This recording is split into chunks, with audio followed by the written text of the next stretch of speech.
Hi, it's Joe Morgan with the Tech Leader Spotlight podcast, where we interview tech leaders to learn about their journey and leadership lessons learned along the way.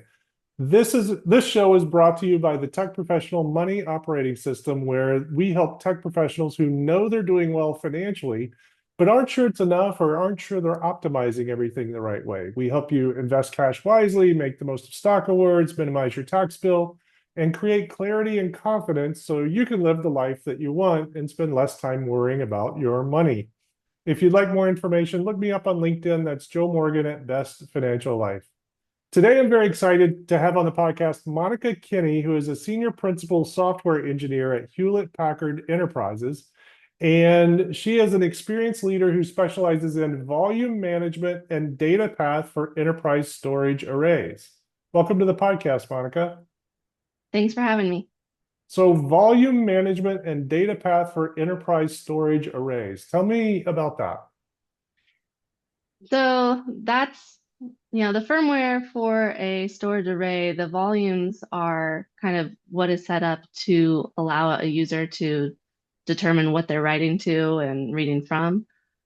So we're controlling how those volumes are created and removed and, maybe if they need to grow space, so all the space allocation. And then the data path is, of course, how your data gets from the host from the front end to where it's stored on the back end and vice versa.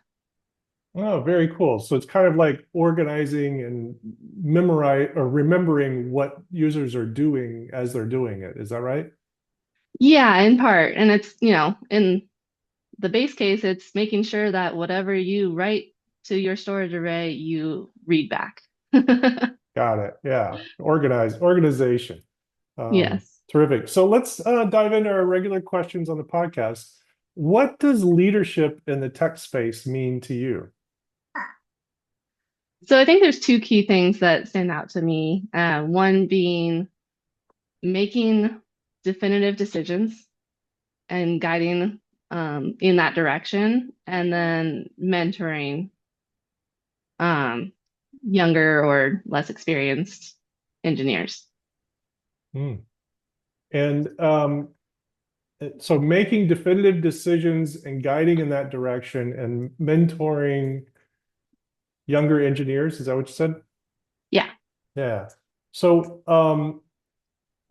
so within the idea of making definitive decisions, um, well, how do you how should a leader handle the challenges as they come up? Because sometimes you make a decision and it's not the right one, right? So how do you figure out, or how do they figure out when that's the case? Yeah, and that's, part of the challenge of tech, really, right? But I think it's, owning your mistakes, right? But you have to, at some point, be willing to say, this is the direction we're going and move everyone in that same direction. Because even if it's the wrong direction, if you're trying to do multiple things like dividing and conquering, trying two different directions at once, you're less productive and there's a lot more confusion versus saying, this is what we're going to do. And if it's wrong, then you pivot and recover later. Mm. So sometimes it's better to have less confusion than to sort of overly focus on making sure you're going the right direction. So it's better to move forward to make mistakes than, is that kind of what Yeah. you're thinking? Yeah. Yeah. That's Yeah. A lot of good can come from that. And then mentoring young engineers, what's been your experience in that area? so when I joined the team, fresh out of college, right? There was a lot of engineers that had been at HPE for 20 some years. And so just having that experience and their knowledge in previous products and what has worked in previous products, so how we can apply it now. And then as I've, grown in my career, helping other engineers adapt to the tools, the technology, and learn about what are good ways to approach the development for storage. Yeah. I think it's key to, just helping everyone move forward. Yeah. And how do you find the balance between using that historical knowledge and creating new paths? That's a tricky one. Because I think sometimes you tend to sit in the past too much and be thinking about that was so cool, that was so great, remember when, yada yada. And so it's good to think about what has worked in the past and if it could be applied in the future, but to also think about, more importantly, maybe what didn't work in the past and what we can change for moving forward in the future. Yeah, that's great. Um, with all the challenges in the job market today, what piece of advice do you recommend for people to create resiliency and sort of all the job turnover and all the stuff that's going on? I think the biggest thing is to keep learning, to embrace the new technology. I've found that that's really key, especially in today's culture with AI becoming a big thing. A lot is changing in the workplace. And so just being willing to continue to learn how to apply those tools to move forward will make you, more valuable potentially in your current job or able to find other opportunities. Yeah, that's really the big thing right now, it seems. What about other things outside of just like learning the tools and the AI stuff? Networking is a big one. Just, within your company, if you come to the opportunity to go to conferences and finding other people in the tech space outside of your company, just it comes down to a lot of who you know and who knows you, really. Yeah, that's we're all still humans, right? So we Yeah. don't we haven't got the implants yet. So that networking is so important.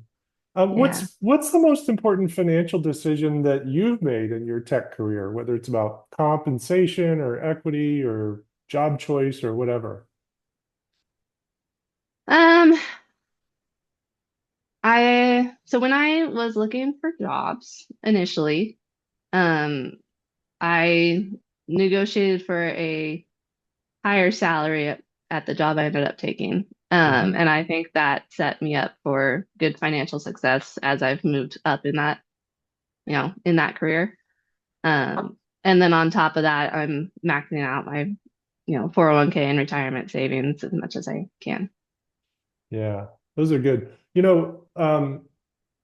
It's amazing that, everybody knows about compounding and the magic of compounding, but we don't think Hmm. about it in all the areas that it applies in our lives, right? Like maxing out 401k, that's something that we understand. And if you think about it, makes a lot of sense because the longer it's invested, the more it'll grow. But Yeah. your point about negotiating a higher salary, is super important too, because it's not often that you step down in salary in your career. Something usually happens to cause that that's Hmm. extraneous. But if you can, I don't want to say push, but if you can optimize the salary early on, it makes the bigger jumps later so much easier to occur. Now you've got to deserve them, right? You've got to do the work and all, but Yeah. Well, and that's really it good. sets the baseline, yeah, of where you're going from. Getting that higher baseline in, you who knows where that can take you. And Hmm. so that's great. That's not I don't think we've heard that on the podcast yet. So that was really good. I appreciate you sharing that. Sure. Great. Well, thanks so much for being on the podcast. Appreciate it. I really appreciate you being generous with your experience and what you shared today. Hey, thank you. Terrific.